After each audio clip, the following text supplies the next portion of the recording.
to give us the Word of God, let us all welcome our beloved church pastor, Pastora Diwani Magaling Oliva.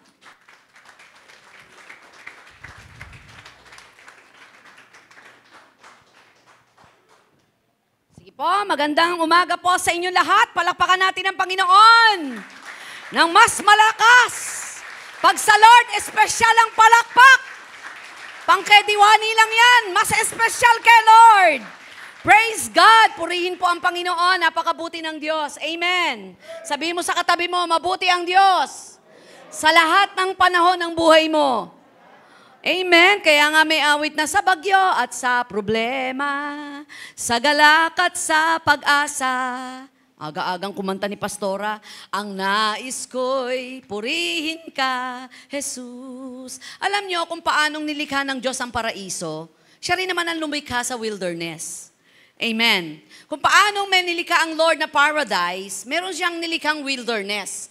Ang laki nga lang naman kaibahan ng wilderness sa paradise.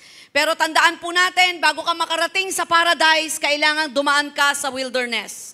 Parang sa buhay po natin, kagaya ng possess the land, na kung saan yun ang ating topic sa umagang ito, hindi natin makukuha basta-basta ang biyaya at pagpapala kung hindi ka dadaan sa proseso. Nandyan po ba kayo? Lahat ng bagay may proseso. Bago natin nakita ang isang taong matagumpay sa larangan ng mga biyaya at pagpapala na meron sila, may pinagdaanan yon. Kaya wag kang maiinggit at mag-judge agad. Sabihin, siguro nagnakaw yan, laki makakulimbat niyan. Grabe, dati nakatricycle lang, ngayon nakapajero na. Hindi natin alam kung ano yung prosesong pinagdaanan niya, kung ilan ang mga daang dinaanan niya na matinik, ilang pagbagsak at pagtayo, bago niya marating ang mga biyaya at pagpapala. Amen. Gaya mo, hindi ka dapat tumambay sa mundong ito na wala kang pagdadaanan at hindi mo mapagtatagumpayan. Ang buhay ay may labanan. Sabihin mo sa katabi mo, ang buhay ay may labanan. Pero ibang-iba to sa labanan na nangyaring Olympics. Amen. Doon ho kasi, pa isa-isa lang nananalo, grupo-grupo. Itong labanang itong pandaigdigan sa langit at lupa ay labanan ng mga iba't ibang uri ng problema at pagsubok na dapat magtagumpay po tayo na hindi ka bibitaw sa pinagmumulan ng lakas, walang iba, kundi ang Diyos. He knows everything about us. Kung tayo man ay kilala ng ating asawa, kilala ng ating ina, kilala ng ating mga kaibigan, may higit na nakakakilala sa atin, walang iba kundi ang Diyos. Makapaglilihim ka sa iyong asawa, makapaglilihim ka sa iyong magulang, maging sa iyong kaibigan, pero hindi sa Diyos na may lalang sa iyo. Naalala ko yung favorite ko matagal na naman tong ilustrasyon na to, pero hayaan yung ulitin ko. Meron po isang binatilyo na nasiraan po ng sasakyan sa isang ilang na lugar. Parang napakahabang lugar na kung saan ay ilang, na kung hindi niya malaman ano gagawin niya. Yung konti niyang nalalaman para ayusin ang kanyang sasakyan, hindi umubra. Ni wala siyang makitang tao para siya humingi ng saklolo. Para sa isang ilang lugar na kalsada na parang papuntang probinsya. Abay, napakapalad ng taong ito. May isang huminto na lalaki at pagkaganda-ganda ng sasakyang dala nito. At nakakatuwa, pareho sila ng klase ng sasakyan. Mas maganda lang yung huminto. Tapos, nakita niya na may bumaba, isang medyo may edad na lalaki. Na kapag tiningnan niya, ano kayang itulong nito? Parang tititigan lang ako. Maliban lang hilahin niya ang sasakyan ko. Sabi po ng lalaki, can I help you? Tiningnan niya lang, sa isip niya, ano kaya maitutulong nito? Sa tansya ko, titingnan lang niya ang kaya niya lang gawin. Tingnan ako, i-comfort ako. O kaya, kung may dalang panghila to, hihilahin niya ang sasakyan ko. Pero sabi niya, wala namang magagawa kung bigyan ko siya ng pagkakataong tulungan ako. May yabang pa sa isip So, tinulungan siya. Abay, wala pa pong 30 segundo, nayari ang sasakyan. Gulat na gulat siya. Sabi niya, hey, who you? Sino ka na sa isang iglap dumating at alam kong ito ay paraan para ako ay makaalis sa lugar na ito na nasira ang aking sasakyan? Sabi niya, well, I'm Henry Ford and I invented this car. Yung pala, yung dumaan, yun yung nag-imbento ng sasakyan na kahit masira kahit saan, kayang gawin ng umimbento sa sasakyang iyon. Mga kapatid, hindi ka lamang isang imbentong pagkakamali na sinubukan kung ikaw ay tatama o mamamali. Itinadhana kang isilang sa mundo. Kung ano at sino ang pamilya mo ngayon, yan ay itinuring ng Diyos na kalooban niya at gagawa ka ng kasaysayan kung pangit man ang kalagayan ng pamilya mo. Ready na po ba tayo? Aarangkada na tayo to possess the promised land? Ayaw nyo, di ako na lang. Nandyan po ba kayo? So ilang seri na ang ating pinag-aaralan. Ano ba yung possessing the land? Ano ba yung possess the land? Revival, a call to possess the land. Alam naman po natin, kung kayo po ay nakakapakinig na ng salita ng Diyos, pag sinabing promised land, ito'y kumakatawan sa kasaysayan ng mga Israelita mula dun sa Egypt tungo sa lupang pangako sa Canaan, na malaki ang kinalaman ni Moses na ginamit ng Diyos para kumbinsihin ang Pharaoh at dalin ang ilang libong milyong tao. Sabi nila, milyon daw to halos. Nadalin doon sa lupang pangako. At nakita po natin kung paanong inorchestrate ng Lord ang kasaysayang ito. Ngayon, sa buhay po natin, tingnan na ho natin, i-review natin Gara, ang galing. May kumukontrol sa mga Israelites. Sa Egypt, walang iba kundi ang Pharaoh. Ang Egypt is a place of bondage, is a place of sin, is a place of trouble, is a place of sacrifice, is a place of curse. Bakit? Pinahihirapan sila. Hindi pwedeng hindi sila pawisan at halos sila'y magkandatulog sa pagod bago kumain. Alipin ng Pharaoh. Ang Pharaoh ay kumakatawang si Satanas. Pero hindi ko sinasabing si Satanas siya. Kinokontrol ng kasamaan. Kinokontrol niya ang mga Israelita. At nakita ng Diyos ang kalagayang yon at hindi niya matingnan. Dahil ang pangako niya mga Israelita ay lubang mamamayagpag sa buong daigdig. Pinadala niya si Moses. Hindi ko rin sinasabi na si Moses ay nagkatawang tao, si Jesus Christ, na mistulang daan para mapalaya o mapaalis ang mga Israelita sa Egypt, a place of bondage, dalhin sa promised land. The life that full of blessing, abundance, peace, joy. Pero hindi ganun kadali. Habang sila'y sumama kay Moses, dumaan sila sa labanan. Dumadaan ho ba kayo sa labanan bilang Kristiyano? Ay normal ho yan, natural. Huwag kayong magkanda-drama-dramang, bakit kung kailan ako naging Kristiyano, nakalaban ko pang biyanan ko? Ayan. Bakit kung kailan ako naging Kristiyano, naubusan ako ng kaibigan sa mundo? Hindi ako maintindihan. Bakit kung kailan ako naging Kristiyano, sinubukan ko magnegosyo, nagkabagsak-bagsak ito? Bakit kung kailan ako naging Kristiyano, hindi kami nagkaintindihan ng asawa ko? Bakit kung kailan ako naging Kristiyano, nagkahiwalay kami ng asawa ko? Alam mo kapatid, dumadaan ka sa proseso at napapunta ka na sa wilderness. Hindi ko mo naging Kristiyano tayo, ay gagawin nating mala ang buhay natin ay bed of roses. Hindi ka natatabla ng problema, ng pagsubok, chill-chill sa buhay, ligtas ka na. Sabi ng Bible, work out your salvation. Kung paanong ikaw ay umibig sa lalaki at ang lalaki umibig sa babae, nung kayo nag-iibigan, puro kilig ang nangyayari. Pero nung magkakitahan na ng mga kahinaan sa buhay, parang nawala na ang kilig, put na ang nananatili.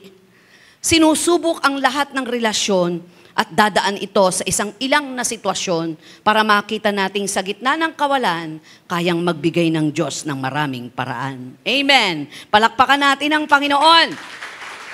Revival, a call to possess the land, our theme. But ang aking topic, ang aking title, it's all about living the wilderness season.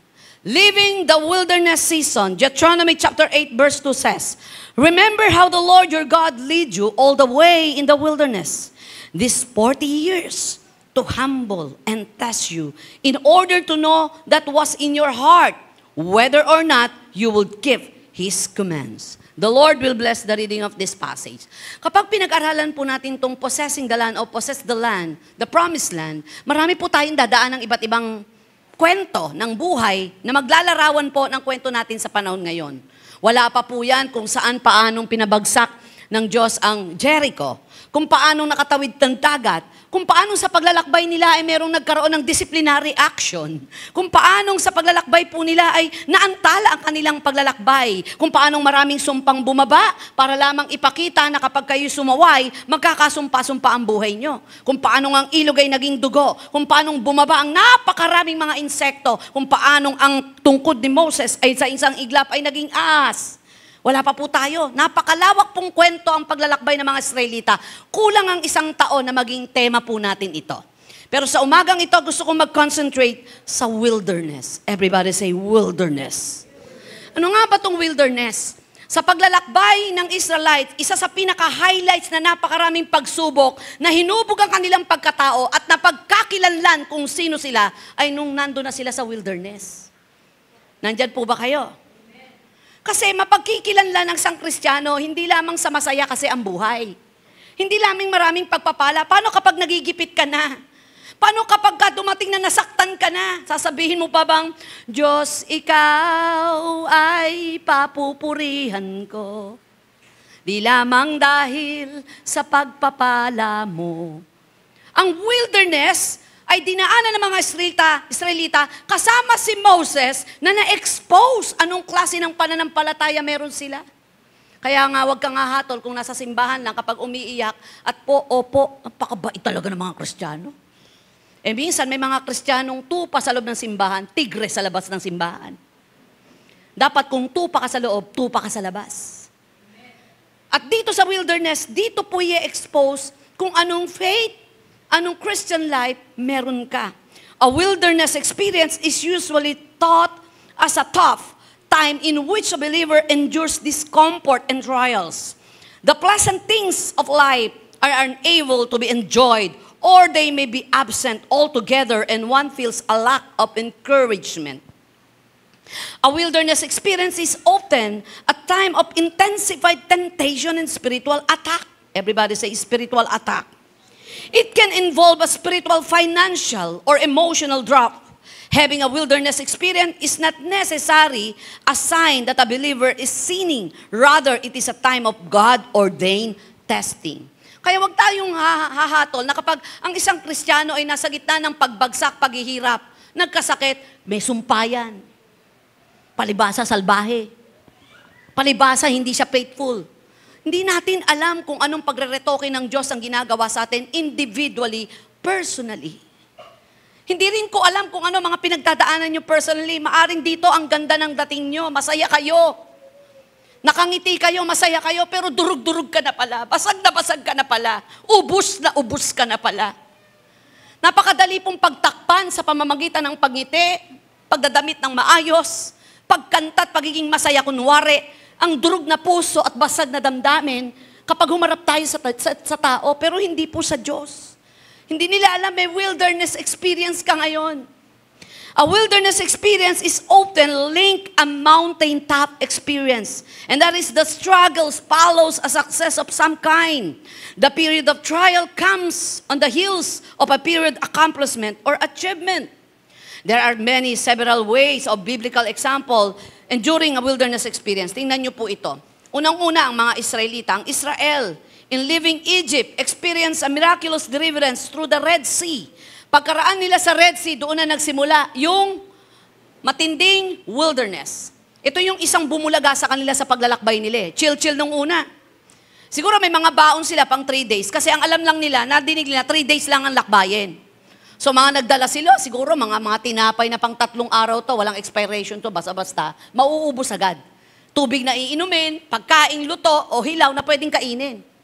Pero wala silang alam na yung paglalakbay nila, hindi aabot lang ng 3 araw. Pero bago tumagal, nasagupa muna nila ang pagkalawak-lawak na dagat. Doon agad, wow, amazed, grabe, ang galing na journey to. Sa kasaysayan ng ilang taong pangyayari, wala silang nabalita sa kasulatan man lang na kanilang inisip at binabasa nung araw na nadidinig sa mga pare na may nahating dagat, Ate Eden. Sa pangyayari lang yon. Kaya overwhelmed pa sila, parang ikaw. Kapag may nangyaring pagpapala na testimony ng iba, overwhelmed ka, parang ikaw na rin yung nagkaroon ng biyaya.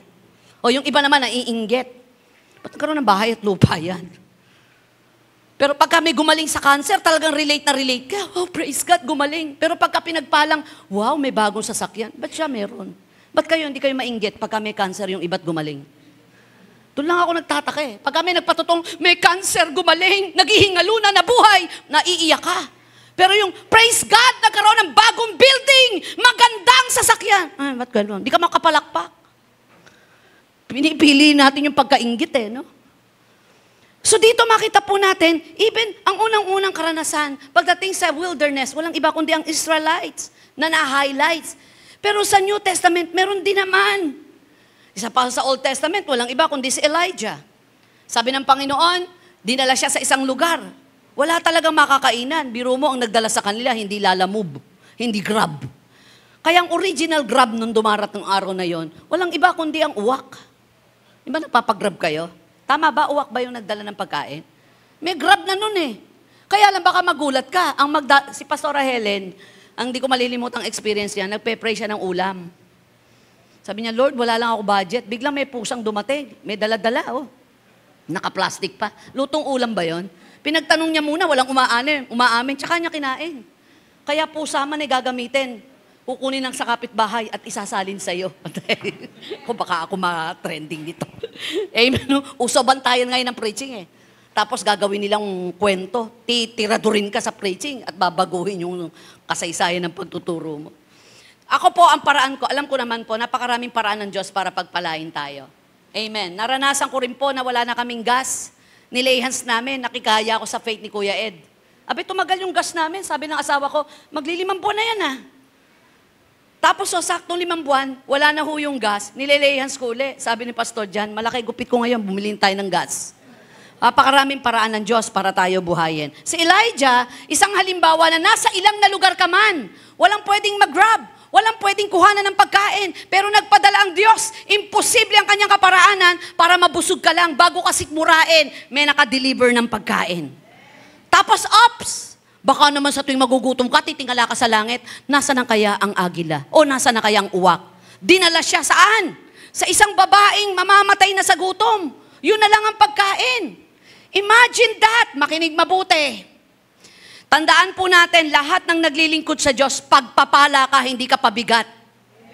Pagpapala ka, hindi ka pabigat. Kaya kapag may dumating na biyaya ng Diyos, walang iba kinakatawan ng lingkod ng Diyos at pagpapala siya, hindi siya pabigat. Hindi ka mauubusan kapag binuksan mo ang pinto sa mga taong naglilingkod. Tandaan po natin yan. Pribilehiyo na magpala po tayo sa mga taong naglilingkod. Palakpakan po natin si Lord. Si Elijah, sige iluto mo. Ako bahala. Niluto. Naubusan ba? Hindi. And New Testament, Jesus also experienced wilderness experience. After na maranasan niyang Espiritu ng Diyos for 40 days and 40 nights, nasa ilang na lugar. Napuntahan ko po yon, yung unang-unang punta ko sa Israel. Kaya lang, social na, naka-cable car. Taas. Sa cable car po, marami po kami, mga 2 po kami sa loob ng cable car. Habang binabadba, habang papaakyat, bumabagal. Nung una, medyo mabilis, pero habang tumatarik ng loko, Diyos ko, gumaganon. Hindi ka makatingin talaga. Bakit talaga naman napakalalim? And modern na. Pagdating dun sa top ng Mount of Temptation, may mga souvenir na, may mga restaurant na Ate Pel. Pag tumingin kang ganon, tanaw mo'y Jericho, matutokso nga ang taong mahina. Pero hindi si Jesus, sapagkat alam niya ang focus niya. Alam niyo mga kapatid, alam niyo mga kabataan, hindi kayo basta-basta mauuto ng kaaway kapag alam niyo ang focus niyo sa buhay. Hindi kayo bibigay sa mga kiliti ng kaaway kapag alam mong may direction ng buhay mo. Hindi ka bibigay sa kahinaan ng sino man para maging mahina ka rin. At kapag sa gitna ng kagipitan ay kilala mo ang Diyos, na Diyos sa mga nagigipit ay nagpapala, hindi ka basta aayaw. Hindi mag-iinit ang ulo mo. Hindi ka mang iiwan sa ere. Hindi ka mang bibitin sapagkat alam mo ang Diyos, isusustain ka kahit kailan. Amen. Ay, si Jesus ano po? Nung nandun siya sa wilderness, yung experience niya, tinukso siya. Binulabog siya. Binubulabog ka ba ng sitwasyon? Marami bang bulong ang kaaway na parang wala na, hindi ka na yayaman, hanggang dito ka na lang? Noong isang araw sabi ko, tamod dad, ano? Pag gumahatid po namin si Pastor Akay sa Malabon, alam nyo naman to sa Malabon eh, iba yung dinadaanan namin from Malanday, kaya nagtataka sila, sabi niya, paano na i-endure ni Paskay ang layo? May shortcut po kami sa Malanday. It takes 30 minutes ang biyahe to 40 minutes. Pagka nakamotor, kaya ni Pastor dyan ng 15 minutes. Sa langit nga lang dumadaan. So, pag nadadaan kami doon, may nadadaanan si Pastor dyan ng mga nagtatrike. Sabi niya, uy, si ano yun na? Uy, si ganito yun na? Uy, si gano'n na? Sabi ko, ba't mo kilala? Sabi niya, yan yung mga kasamahan ko. Tapos matitingin ako sa kanya, ayoko naman pong makalait. Sabi ko, Dad, kung di mo kilala ang Diyos, nandyan ka pa rin sa lugar na yan. sa wilderness ng buhay mo, nagdodroga ka pa rin. Kaya wala tayong pwedeng ipagmalakit, ipagyabang. Hindi tayo pinatalino ng Diyos, ng matalinong gaya ng ibang kinaiinggitan ko. Totoo lang, dating inggit ko, yung bang matatalino, grabe, husay. Sabi kanina ni Pastora Kay, sabi niya, Mami, sabi niya, ang hirap maging bobo, no? Sabi ko, ba't kaya wag sabi ko? Sabi ko, alam mo, yung mga bobong mga mayayabang, wala nang pwedeng iaruda yun, iabante. Pero yung mga bobong mga mabababa at alam niyang mahina siya, maraki pa iba abante nun. Dapat dyan maglingkod, nakakatalino ang paglilingkod at pagbabasa ng Biblia. Tama po ba ako, Ate Ede? Nakakatalino? Sabi ni Kay ko, no naman, Mami, ibang magpatalino kapag kami alam ka sa Biblia. Dahil ang buhay ay saklaw lamang ng nasa loob ng Biblia. Kaya si Jesus, nung niloloko ni Satanas, ano pinanlaban niya? Word of God. Word of God, Word of God, Word of God. Kaya nga nakita natin Jesus' experience teach us some important facts. It is not a sin to be tempted. It is God's will that times of testing come our way. Jesus was full of the Holy Spirit when He went into the wilderness. We are never without God's grace. Jesus may have been with the wild animals, but angels attended Him. Mark chapter 1, verse 13. In a wilderness experience, a believer may struggle simply to survive from day to day. Financial, material, physical, or emotional burdens may press on him. The flesh cries out to relief. But the believer is forced to wait on the Lord. Kagaya ni Apostle Paul. Ano sabi ni Apostle Paul, 2 Corinthians 4:7-10? We are hard pressed on every side, but not crushed. Perplexed, but not in despair. Persecuted, but not abandoned. Struck down, but not destroyed. We all always carry around in our body the death of Jesus, so that the life of Jesus may also be revealed in our body. Pero mo, we are pressed on every side. Ginigipit kami kabi-kabila, subalit hindi tuluyang nadudurog. Binabagsak, subalit hindi tuluyang nalulugmok. Struck down, but not destroyed. Lagi naming dala ang kamatayan ni Jesus upang magpagkilanlan ng aming tagumpay. The wilderness is unpleasant place, fleshy, speaking. We naturally want prosperity, health, and easygoing. But the same God who created the garden also created the wilderness. There will be times of trials and pressure. Our faith will be tested. But the God of grace will meet us even in the wilderness. Whether you like it or not, hindi maaring maiwasan ng sino man ang wilderness experience. Nandyan po ba kayo? Lesson learned in the wilderness season. Number 1, ready. You were not purposed to stay in the wilderness. Nandyan po ba kayo? Kung nasan man kayo ngayon, kalagayang physically, mentally, emotionally, financially, materially, binobroke kayo ng kaaway, ginigipit kayo ng kaaway, hindi kalooban ng Diyos na manatili ka dyan. Hello? Hindi kalooban ng Diyos na manatili kang gipit, hirap, dahop. Hindi kalooban ng Diyos na lagi kang ninanakawan ng kaaway, ng kalakasan. Hindi yan ang disenyo mo. Nung nag-anak po ako, nasa tiyan ko pa lang, hindi ko pa nga pinaglilihi. Ang laki na ng pangarap ko, kahit parang ang hirap abutin ng pinapangarap ko. Kaya nga na magsisipag-aral na, name it, anong gusto niyong course? Kala mo naman, kaya kong pag-aralin. Nakatulala po nung si Kay, sabi ko, gusto mo ba sa Harvard mag-aral? Nox. Saan mo gusto? Name it. Yung pangarap ko, binubuka ng bibig ko. Hindi ko nakasalanan kung hindi mangyari to sa kabila ng aking pagsisikap. Ibig sabihin lang, nakialam ang Diyos, mas maganda ang plano ng Diyos. Nandyan po ba kayo? Diyos ko, board exam na nga lang na midwifery, binagsak ko pa. Di ibig sabihin, di talaga ako matalino. Pero salamat po, maraming pagsubok ng board exam ng buhay ko ang naipapasa ko sapagkat ang Diyos ang nagbibigay ng talino para magpatuloy akong may katatagal ng kalooban na naglilingkod sa Diyos. Nandyan po ba kayo? You are not purposed to stay in the wilderness. The wilderness is a crucial from moving from the pain to the promise. Sino rito ang may pain sa puso? Hindi mo gusto yung nangyari sa nakaraan mo. Hindi mo gusto yung mga sakit ng salita na nadinig mo sa mismong mga mahal mo pa sa buhay. Mga pangyayaring sana nakuha mo yun, hindi mo nakuha kasi may mga taong nakialam. Yung mga kabiguan mo na hanggang ngayon, hindi ka pa nakaka-moving on, nakaka-move forward. Kaya nga merong ibang tao na nakuha man ang yaman ng mundo pero ang gusto'y maghigantit, babalikan ko kayo. Nakuha ko na ang trono. Pero nakalulungkot, makuha man po natin ang biyaya sa sarili nating lakas sa bandang huli, talo ka pa rin. Dahil ang buhay hindi labanan ng maramihang pera at magandang bahay at sasakyan. Ang buhay ay labanan ng kapayapaan at katagumpayan kung paano nakikita natin ang Diyos ay tumutugon. Nandyan po ba kayo? It is a place where sanctification happens. The process of God writing a better story within you, building your character and faith for the journey ahead. The key to moving through the wilderness and into the promise is surrendering your story to God, working to change the narrative so you can move forward in this power. Sa totoo lang, ang Diyos naman talaga ang gumagawa ng kasaysayan natin eh. Maliban lang makialam ka. Kapag nakialam ka na sa kasaysayang ginagawa ng Diyos sa iyo, papalpak. Nung si Joseph ay kinainggitan ng mga kapatid, pinagtangka ang patayin, tapos tinapon sa balon, pinagbili, parang wala ang Diyos sa buhay niya.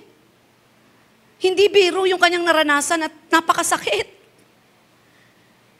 Mahal mo sa buhay. Kaya mo pang hindi masyadong indahin kung ang gagawa nun ay ibang tao, pero mahal mo sa buhay. Pero nasa ng Diyos ang mga panahong yon? Nakatingin ng Diyos pero nakaalalay. Mga magulang, kapag ang mga anak nyo ay nag-aaral maglakad, di ba para matuto yan, may mga pagkakataong aalalayan mo lang ng tingin pero nakahanda kang sumaklolo. Nung nag-aaral lumakad si Kai, ang mali ko po dyan, lagi ko pong hawak. Lagi kong hawak. Di ko nakita na lumalaki po yan na talagang nababangga. Nagkakabukol. Na-motivate ko siyang, masakit yun, anak. Mabubukulan ka, masakit yun, anak. Mali pala. Kaya napakaraming takot na nabuo sa isip at puso ni Cain. Dami niyang takot. Hala ka, pagka sasabog yung gano'n. Lagi. Napansin ko, nung pangalawa na yung anak ko, palibasay dalawa na, sige, nagkakabunggu-bugo na si Bunso. Sige, anak, kaya mo yan, tayo. Duguan na, sabi niya, sumabit nga ho yung lalamunan na naiwan pa yung pako, nakangitip eh. Ino-opera po, nakangitip eh. Sumobra tapang. Kasi ang motivation ko naman sa kanya, kaya yan, di masakit, di ba? Di masakit. Depende sa motivation. Pero salamat, nung maging Kristiyano yung anak ko, unti-unti, lahat ng fear niya, tinatabas ng Diyos. Pinapahintulutan ng Diyos na minsan wala si mami, minsan wala si daddy, didesisyonan mo mag-isa yan. One time, natrap siya, nagsasakit siya, mauubos na yung gas, tapos ang sakit ng tiyan niya, sakit-sakit ng tiyan. Napunta siya sa lugar na naligaw pa siya. Kahit siya tumawag sa amin, hindi niya alam kung saan namin siya pupuntahan. Paano hihinto yung sasakyan? May mga ganong karanasan na mawawala ka minsan sa paningin ng magulang mo para lang makita mo na ang Diyos ay nakatingin sa iyo. Tatanggalin minsan ng Lord ang mga taong hinahawakan natin para lang sumalba sa atin. Masakit man ang paraan para makita mong walang ibang sasalba sa iyo kundi yung Diyos na nakatingin araw-araw, minuminuto ng buhay mo. Amen. He will never leave you nor forsake you. Deuteronomy chapter 8, verse 15 to 16 says, He'll lead you through the vast and dreadful wilderness, the thirsty and waterless land, with its venomous snakes and scorpions to humble to test you, so that in the end, it might you go well with you. God has put you on earth for a purpose. Hindi nahinto ang buhay natin sa wilderness. Hindi yan kalooban ng Diyos. Diretso lang, tuloy lang. Huwag kang manatili dyan sa ilang na parang tinanggap mo ng talunan ka. Kapag ikay Kristiyanong tinanggap mong talunan ka, wala ka talagang Kristong pinananampalatayanan. Number 2, there are greater things ahead than you left behind. Eto na. So tumagal ng 3 days, 7 days, ilang buwan, naubos na. Naubos na siguro yung mga baon nila. Sa pantahakot komentaryo to ng mga matatalinong Kristiyanong Biblia, nag-aaral ng Biblia. Heto na, nagsimula na. Pero na-amaze na naman at Kuya Obet, umulan ng mana at pugo eh. Na yung pagkain yun ay pagkain na galing sa langit. Walang nagluto, kakaiba. Kakaiba. One time napunta ako sa ibang bansa eh, nakakita ako ng biskwit na ang pangalan, Manna from Heaven. Naku, Diyos ko, binili ko talaga. Sabi ko, tikman ko nga. Ay, naku, napakasarap. Pag tinikman mong ganyan, natutunaw talaga doon sa dila mo. Grabe. Napaka-soap niya. Tapos mo nang kainin, naaalala mo pa yung lasa. Grabe talaga mang-encourage si Pastora, masarap na pagkain. Sarap talaga. Eh, hindi ako sanay mag-convert noon, mag-convert. Nung kinonvert ko na, nung pauwi ako ng Pilipinas, ang mahal pala nung nabili ko. Just curiosity. Pero wala nang ibang sasarapan na talagang ang Diyos ang nagluto't naglikha para ibigay sa'yo ng direkta. Ang palad nga ng mga Israelite. Reklamador pa yon. Parang yung katabi mo. Joke. There are greater things ahead than you left behind. Sabi nila, balik mo na lang kami sa Egypt. Nung nasa wilderness na, ha? Sa Egypt may sibuyas. Ano ba nandun pa? Bawang. Kung ano mga sinasabi nila. Kasi, sinabi pa lang ng i-describe sa kanila, pupunta kayo sa promised land. Hindi nakikita ng mata, pero dinescribe ng bibig para makita ng isipan. Kaya lang, yung isip nila, nandun pa rin sa nakaraan. Doon magtrabaho man kami na magtrabaho, pagsalitaan man kami na masasakit ng pero, gawin man kami parang hayop, kakain pa rin kami. Yon ang mentalidad ng mga poor at mga defeated mentality. Di paling ikaw ay adhikain. Di baling insultuhin ang pagkatao mo. Di baling mawalang marami sa iyo, basta kumain ka lang. Hindi yan ang kalooban ng Diyos. Nandyan po ba kayo? Kaya nga nakakalungkot yung mga OFW natin sa ibang bansa kung sipa-sipain ng mga foreigner. Di ba nakakalungkot? Kung buhusan ng buka ng pinagkainan, nakakalungkot. Nasasaktan po ako dun. Ginagahasa. Pinagdadamutan ng masarap na tulugan. Meron ho tayong kapatiran, sabi niya, alam niyo, pastora, naranasan ko magtabi ng dilata. Kasi hindi ako kakain kapag wala sila. At kung ano yung tira nila, yun ang kakainin namin. And that time, nagkasakit po ako. Kailangan ko umuwi. Yung mga dilata na naipon ko, iuwi ko sana. Pero makamatrap ako, madimanda ako. Alam niyo, tinapo ko ng tinapon sa kabilang building. Lahat. Ilang taon po yun, pastora, ilang taon.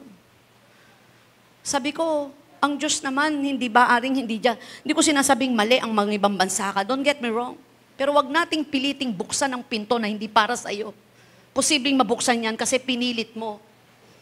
Hayaan nating merong kusang buksan ng Diyos sa pinto para sa iyo habang hinahanap natin ito at inaayos natin ang ating buhay at nagtatrabaho tayo ng maayos. Amen po ba? There are greater things ahead than you. Isaiah 55 verse 10, 11. For as the rain and the snow come down from heaven and do not return there but water the earth, making it bring forth and sprout, giving seed to the sower and bread to the eater, so shall my word be that goes out from my mouth. It shall not return to me empty, but it shall accomplish that which I purpose, and shall I succeed in the thing for which I sent it. Yung salita ng Diyos, hindi humawawala ng kabuluhan yan. Kapag ang Diyos ang nangako, kapag ito'y ating hinawakan, mangyayari at magaganap. Heto na po yung highlights pang isa. So habang sila'y naglalakbay, may pinauna siya. Silipin nyo ano itsura ng promised land. Mata sa mata. Medyo abot tanaw na. Alam nyo, sa mga probinsya at sa mga ilang na lugar, abot tanaw mo pero malayo pa pala yun. Ganun sa probinsya. Nung minsan magbakasyon kami sa Bicol, sa Bisaya. Saan mo ba'y pupunta natin? Diyan lang. Naku, huwag kayo maniwala sa diyan lang. Milya-milya layo nun. Sanay lang silang lumakad na malalayo. So, abot tanaw na pero malayo pa.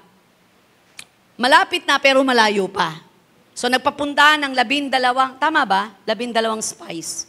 Yung unang spies, tama yung nakita. Sabi rito, Numbers 13:2, 18:20, send some men to explore the land of Canaan, which I'm giving to the Israelites. Number 13:30, then Caleb silenced the people before Moses and said, we should go up and take possession of the land, for we can certainly do it. Pero may negative report from other spies. Numbers 13:31-32, we cannot attack those people, they are stronger than we are. Numbers 13:33, we seem like grasshopper on our own eyes, and we look the same to them. To them. Dalawa pong grupo, yung una sabi niya, totoo, ang ganda ng promised land, ang taba ng lupa. Alam niyo po ba na original na ubas, yung laki ho ng ulo ng katabi niyo? Hello? Ganun kalaki. Kaya kalahati lang nun, naku marami na tayo maghahati-hati. Ang sarap na juice na nun. Ganong kataba ang lupa. At napakaganda ng tanawin. Napakaganda ng simoy ng hangin. Pero, sabi po ng negative spies, pero may bantay para lang tayong grasshopper. Baka hindi pa tayo nakakatungtong sa pinabukana ng promised land, patay na tayo. So wala, negative Nakita pero pinanghilaan ng loob. Ilan po sa atin ang may pangarap, pero nung makita ang bulsa, nung makita ang kakayanan, wag na lang anak, diyan ka na lang. Kanina po, nag-uusap kami heart to heart ni Pastor Akay bago ako tumayo. Sabi ko, anak, pursue your dreams. Huwag mong tingnan kung magkano budget natin ngayon. Go. Pero kung mahihirapan ka at magiging kalusugan mo maapektuhan, huwag na. Yaman pa rin ang kalusugan at yaman pa rin na magkasama-sama tayo ng matagal. Kesa pilitin mong isang bagay para lamang may patunayan ka. Hindi, magusto ko. O go. Huwag natin munang kwentahin. Simulan natin sa dasal, pananampalataya, at pag-aayos ng buhay. Magugulat tayo. Susupply ng Diyos, sobra-sobra pa ang pangangailangan natin. Palakpakan natin ang Lord. Kayo matakot sa nakikita ng inyong mga mata, lalo't hindi bagay ang inyong mga bulsa. Doon babasok ang faith. Bakit kung kailan pinapanalangin ko, lalong nagagalit? Lalong parang walang nangyayari. May nangyayari nga eh. Nakikita ng kaaway na napakamakapangyarihan ng pag-load mo, kaya pinipilit niyang baguhin ang kasaysayan, pero kapag nakatakda na, mangyayari at magaganap ito. Amen. Palakpakan natin si Lord. Hallelujah. Nakakakilig. There are greater things ahead than you left behind. Salamat, hindi yun ang napangasawa mo. Kung yun ang napangasawa mo, ano nangyari sa'yo? At salamat, bagamat napangasawa mo ito ngayon, may pagkakilala ka sa Lord. Meron nung pangyayari, nandiyan pa ba si Belen? Si Belen po ay cancer patient. 2 years na nakakaraan, buhay pa't naglilingkod sa Panginoon at napakaganda at positibo po ang takbo ng isip sa buhay. At hanggang ngayon, nandiyan, mas malakas pa kaysa walang sakit. Alam mo, sabi ni Belen sa akin, Pas, naglilingkod akong kasalukuyan, tinamaan ako ng cancer. Pero ang pinagpapasalamat ko, tinamaan ako ng cancer sa panahong naglilingkod ako at nasa simbahan ako. Malakas ang loob kong ipaglaban ito. Ganda ng pananaw kasi kung kailan ako naglilingkod, tsaka ako nagka-cancer. Kung kailan ako naglilingkod, tsaka ako nawala sa negosyo. Pasalamat ka kung kailan ka naglilingkod at nasa simbahan ka, mas malakas ang loob mo ngayon, mas matatag ka ngayon, mas nakikita mong sasamahan ka ng Diyos. Hindi permanente yan, pansamantala lang yan. Amen. Katatapos lang ng bagyo, yung pag-agos ng tubig, habang binabaha ang NLEX, bagay ang looban namin. Akala mo walang paghumpay ang pagbaha at paghinto at hindi hinto ang bagyo. Huminto, di ba? Ang pinakamatagal na bagyo lang sa kasaysayan ng buong mundo, 40 days lang. Tama ba, 40 days? Bagyo? Kay Noah? 40 days lang. Pero sa within 40 days, binaha ang buong daigdig. At hindi na uulitin ng Diyos na bahain ang buong daigdig. Iba na rapture ngayon. Ra-rapturein tayo, tsaka pauulan niya ng apoy ang daigdig na ito. Yari ka kung wala kang pagkakilala sa Lord. Sunog ka pero hindi ka mamamatay. Amen po ba? Ako, ganun lang ho eh. Pag napapaso ako, pag ako nagluluto, lagi na lang ako may gamot doon. Diyos ko, hallelujah, ayoko talaga mapunta sa impyerno. Talsik lang ng talagang bangus to. Bakit itong bangus na to? Ang lupit mang nalsik eh, no? Sa lahat ng isda, galit na galit siyang ipinipirito siya. Oh, paksiw na. Sarap nun. Ayan, gusto ko tuloy ng paksiw. The negative reports from other spies, sobrang nagpababagsak sa iba. Number 3, you have to move to see God work. Mas magandang inihintay mo ngayon sa kasalukuyan kaysa sa nakaraan. Tapos na yon. At hindi ka ibe-bless ng Diyos sa nakaraan. Ibe-bless ka ng Diyos sa ngayon tungo sa pupuntahan mong pagpapala. Expired na ang nakaraan. Pati nga paglilingkod eh. Tapos na yon. Kailan ka huling humayo? Kailan ka huling gumawa ng mabuti? Last 30 years ago? O hindi na yon. Pagpapasa ka nga ng resume, ng biodata, tinitingnan ano yung latest na ginawa mo. Kailan ka huling nagtrabaho? 10 taon na ho, nung huli ako magtrabaho, doon pa lang binabagsak ka na eh. Tapos lalo maganda yung kumpanya mo. Kaya nga maraming Kristiyano nilalagay worker sila ng JIL o ng church. Nakakadagdag ng kredibilidad. Bakit? Kristiyano to. You have to move to see God work. The story continues with the Israelites staying in the wilderness for 40 more years. 40 taon. Nasa ilang ka. Pero ano sabi ng Bible? 40 taon walang kinalyo paa. Kamusta paan nyo? Hindi na naglalakad dyan. Pwede yung pang durog ng ng bawang. Ganyan lang, nadudurog na bawang. Pero mga Israelita, 40 years. Walang kalyo ang paa. Hindi nasunog ang mga kutis. Sa gitna ng init, may haliging ulap. Sa gitna ng ginaw, may haliging apoy. Walang nalumang damit. 40 years, God is in control. Nasa wilderness ka ba? God is in control. Bagsak ba finances mo?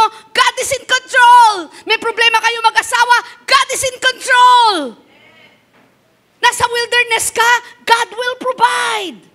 Joshua chapter 3 verse 15, now the Jordan overflows its banks throughout the harvest season. Eto na.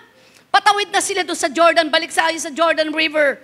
Dalawa pong kasaysayan na kung saan yung unang dagat ay nahati. Pangalawa, ito, river.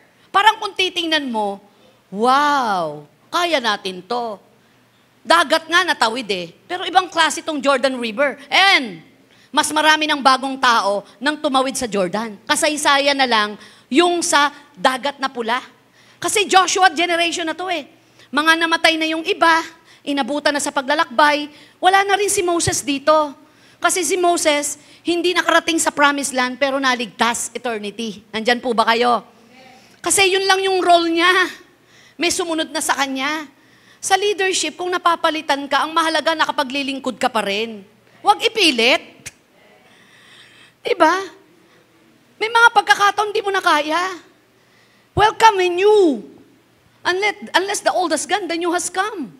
Kaya nga ho tayo, suportahan nyo po ang anniversary ng KKB Fun Run. Nandyan po ba kayo? 150 lang. Sa mga taga-FB Live, baka naman pwedeng suportahan yung JIL KKB anniversary. At dalawang klase po ang gagawin. Evangelism dito po at evangelism sa Pires. May fun run po tayo. Hoy, kailan yun? Libre na announcement to. Naka-FB pa. Sabado, okay? Kapag gusto nyo po, meron po tayong GCash sa mga nasa FB Live dyan. Pwede po kayo mag-GCash. At ipakikita po namin sa inyo, lahat ng gastos, sesend po namin sa inyo. Yan po ay para sa maraming kaluluwang kabataan na maglilingkod kay Lord. Okay? Palakpakan natin si Lord. Oh, Jordan River na tayo. Ang ilang mga komentaryo ay nagsabi na ang Jordan po nung panahong iyon ay sa kasaysayan ni halos 1 milya ang lapad at gumagalaw na humigit kumulang 40 milya bawat oras. Kung wala ang Diyos, imposible po nila itong matawid. Ilog nga, pero isa sa pinakamalalim na ilog. At napakalapad. Ngunit ang Diyos tulad ng kanyang ipinangako, hihilahin niya ang tubig sa sangdaling sila'y matapat at matapat na sumunod sa Panginoon. Ngunit kinakailangan nilang tumalikod sa mga maling panukala at mga kasalanan sa buhay. Talikuran nila ang takot upang makita nila ang Diyos. Minsan na nakikita po natin, kaya tayo natatakot, ay yung laki ng problema.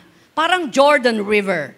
Yung Jordan River, bukod sa malalim, ang hirap tawirin. Nang panahong yon, pinaintulot ng Diyos na tatawid kayo na crucial ang pagtawid.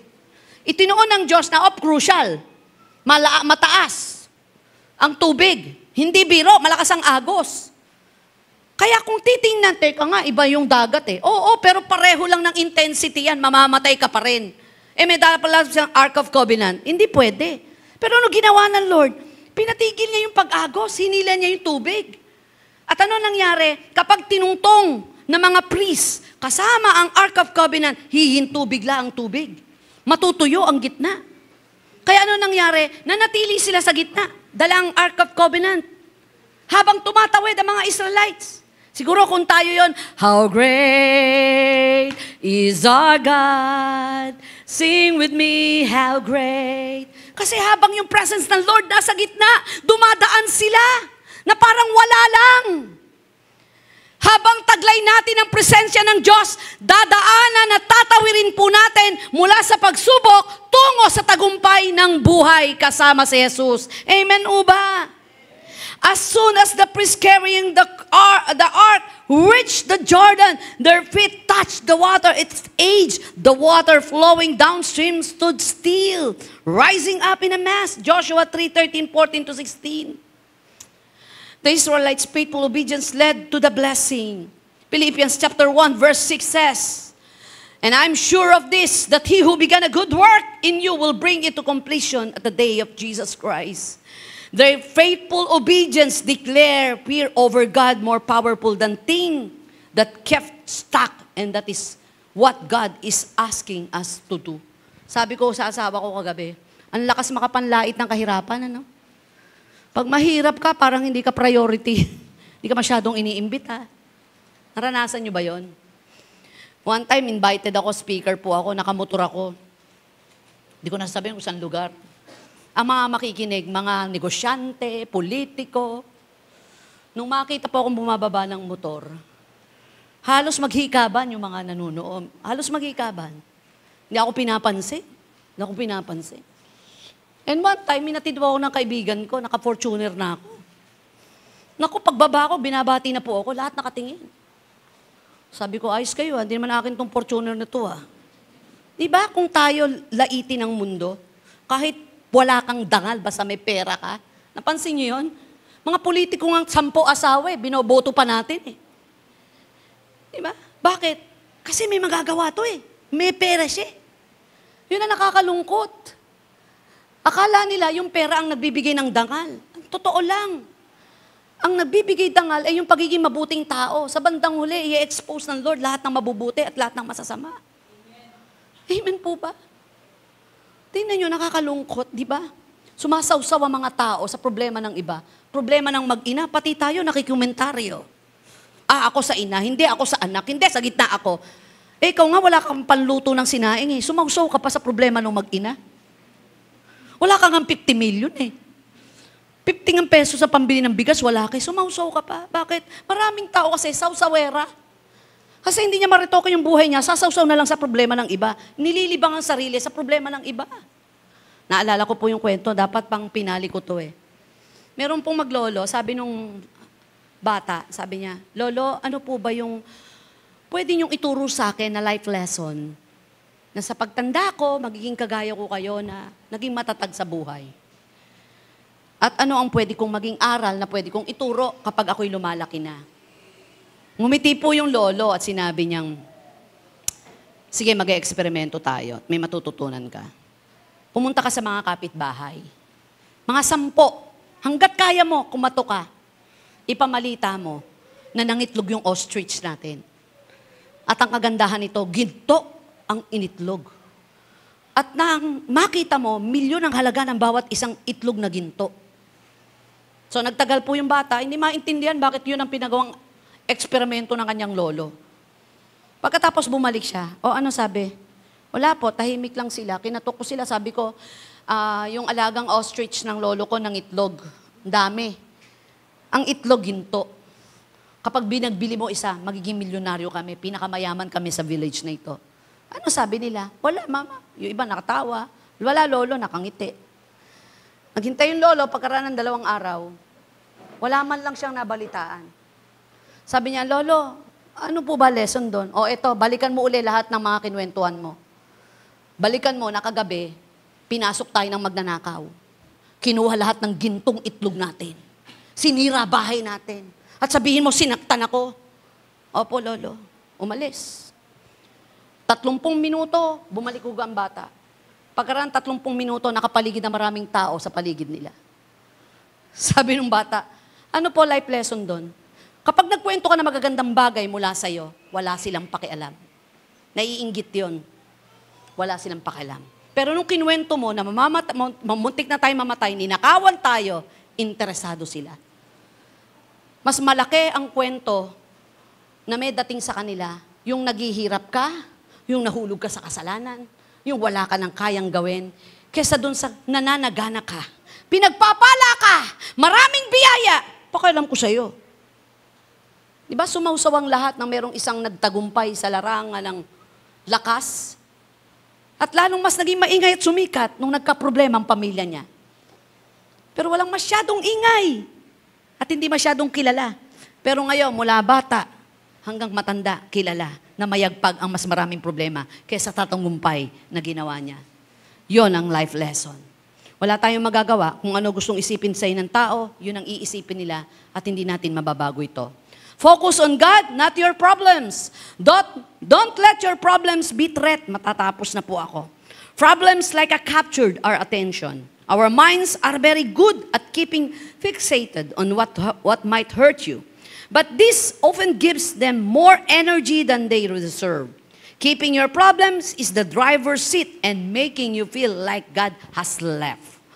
When you see the Ark of the Covenant, sabi ng Joshua 3:3, the Lord your God carried by the Levitical priests, you are to break ground and follow it, but keep a distance of about 1,000 yards between yourself and the ark. Don't go near it so that you can see the way to go, for you haven't traveled this way before. Joshua 3 verse 3. Saan sila dapat pumokus? Sa Ark of Covenant. Titingnan mo lang yan, pero walayo ka. Huwag kang lalapit, pero diyan ka nakatingin. Kasi yung Ark of Covenant symbolizes the presence of God. Kapag ka ikaw nawala ng tingin dyan, gaya ni Peter, nung nakatingin kay Lord, nakakalakad siya sa ibabaw ng tubig. Pero nung natingin siya sa malaking alon, nawala yung tingin kay Jesus, lumubog siya. Kapag hindi tayo nakatingin sa Diyos, palulubugin ka ng problema. Makikita mo ang sarili mo, nilala mo na ng pagsubok.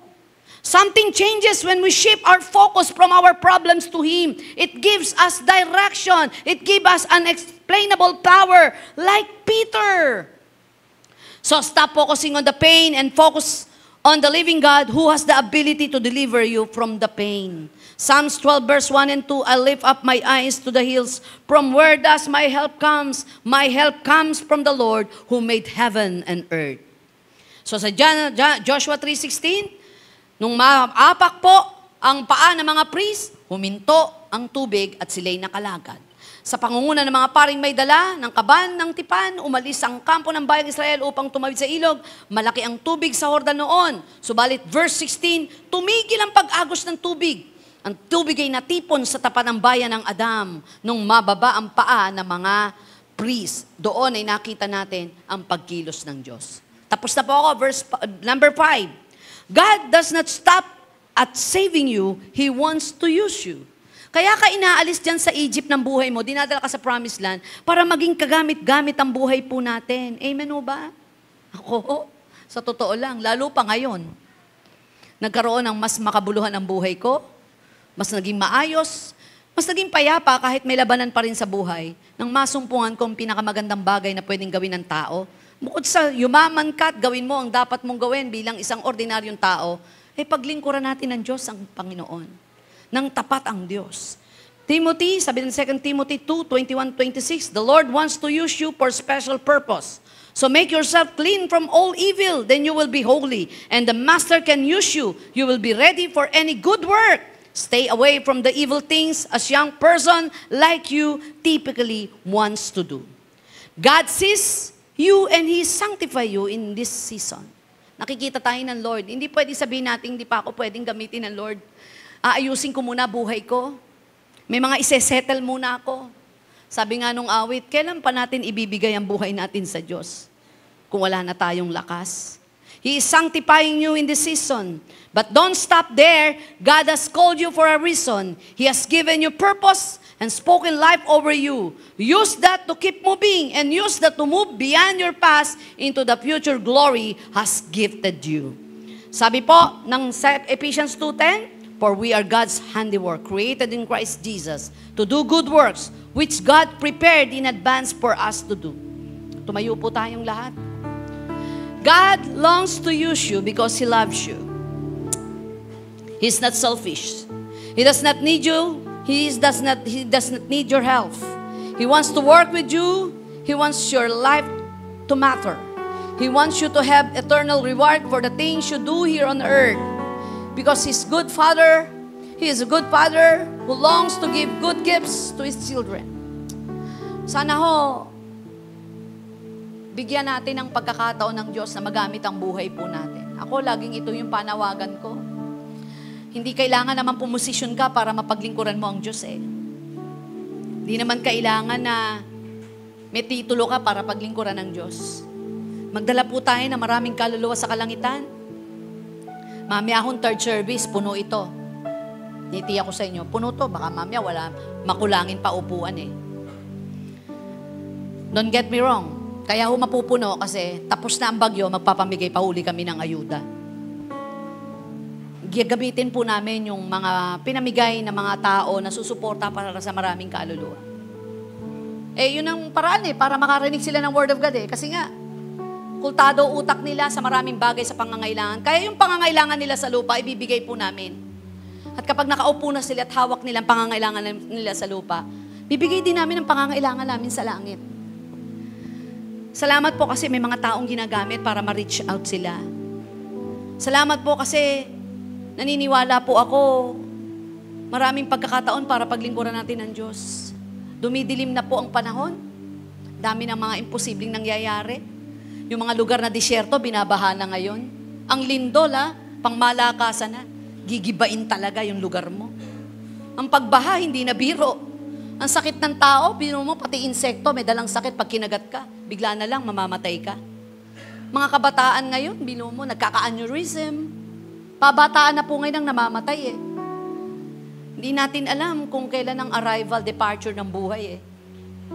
Pero ang mahalaga, ano man ang takbo ng buhay natin, nasa wilderness man tayo, kaya nating kantahin yung Panginoon. Ano man ang buhay ko ngayon, pupurihin pa rin kita. God does not want you to stuck in the wilderness. He wants you to live in the glory of His call for your life. Sa oras pong ito, masasabi ba natin, Lord, nasa wilderness ako ngayon eh. May problema ako sa asawa ko.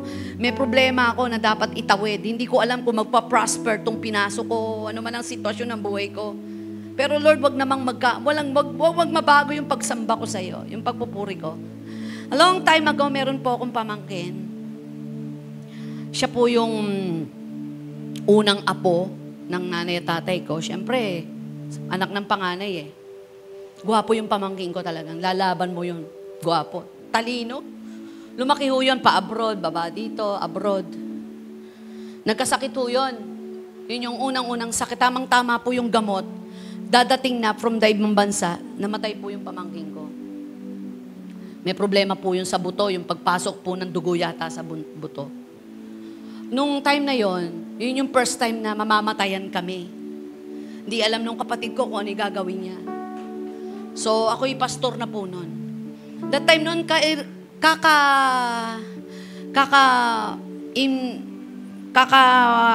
umpisa pa lang ng kanta, nagawa ni Pastor Joey na sa bagyo at sa problema, sa galak at sa pag-asa, ang nais ko'y purihin ka. Alam nyo, meron pong sa bibig yung pamangking ko, may tubo. Sabi ko, ate, kaya ba nating purihin ng Diyos? Sabi ko, RD, kaya mo bang sambahin ng Diyos? Kasi minuto na lang ho eh. Pinatatanggal niya lahat ng mga nasa katawan niya. Sabi ng doktor, baka hindi nyo matingnan kasi lalabas ang dugo sa bibig niya, sa ilong niya. Lahat ng pwedeng labasan ng dugo sa katawan niya, lalabas habang siya'y naghihingalo. Nag-waiver po yata kami nun.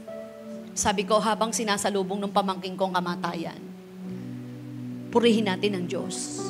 Yun yung pinakamasaklap na tagpo eh. Yung bang namamatay ng kumaawit sa Lord. Namamatay na unti-unting namamanid ang katawan pero lumalakas ang kaluluwa. Sana ho sa panahong pinapatay ng problema ang inyong buhay espiritual, sambahin natin ang Diyos. Baka nanlalamig ka na, akala mo lang malakas ka. Kasi natingin ka na, captured ka ng mundo eh. Baka kaya hindi mo madinig ang Diyos kasi ang gulo ng mundo sa buhay mo. Puno ka ng sarili mo. Puro bagay sa mundo ang patakbo ng isip at puso mo. Hindi ko nagyayabang kapag nilamon ka na ng mundo at lalong mawawala sa iyo si Kristo. Huwag nating yakapin natin ang mundo. Pag niyakap mo si Kristo, maraming pagpapalang lalapit sa iyo. Namamagneto ang biyaya. Kaya mo ba ngayon, kapatid, na pati kayo na nasa FB Live, yung awit na, Lord, I will praise you. Pupurihin kita. Ano man ang sitwasyon ng buhay ko. Dahil alam ko, yung tinatahak ko, nasa tamang daan ako. Sandali lang ang wilderness na ito. Tutungo ko sa promised land. Hawakan po natin ang ating puso, ang bahagi ng ating puso. Sabihin mong panalangin ito, Panginoong Jesus, sasambahin kita ngayon. Pupurihin kita. Luluwalhatiin kita. Itataas ko ang iyong pangalan. Sa pangalan ni Jesus. Let us lift our hands. Lord, I praise you because of who you are. Not just for all the mighty things that you have done. This is our prayer, Lord. And I worship you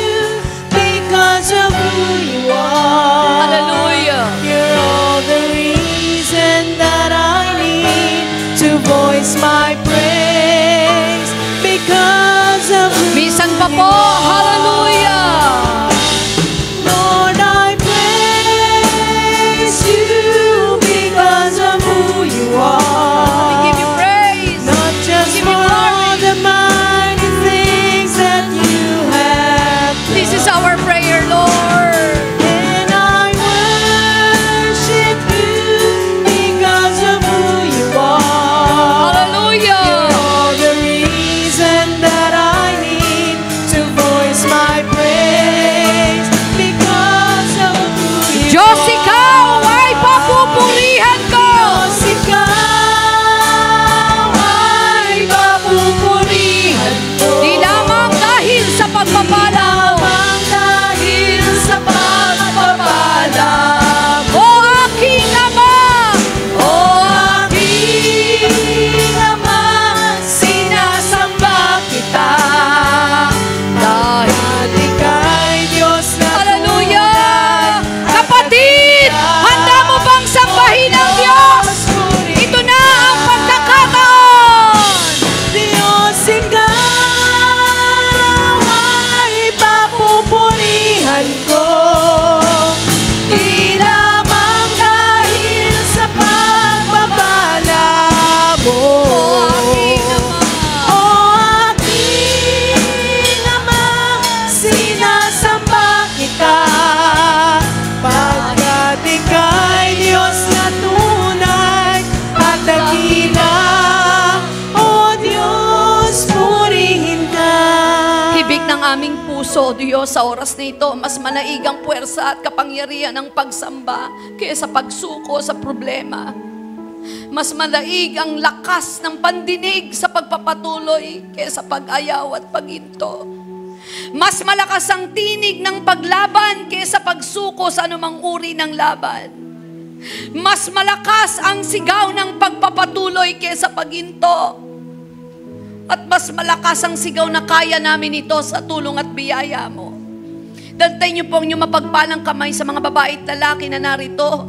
Bagong lakas, bagong kapangyarihan, bagong apoy ng pagpapatuloy ay iyong ibigay. Hayaan mo, Lord, ang lahat ng aming mga pangangailangan kapag ikaw ay nalugod at naligayahan. Kahit di namin hingin, ito iyong bibigyan. Binibigay po namin sa iyo lahat ng aming laban. Lahat ng mga ilang na meron kaming pinagdadaanan. Sa gabing ito, sa umagang ito, seselyuhan po namin ito ng pagpupurit pagsamba. Nagpapasalamat kami, Panginoon. Diyos ka na makapangyarihan.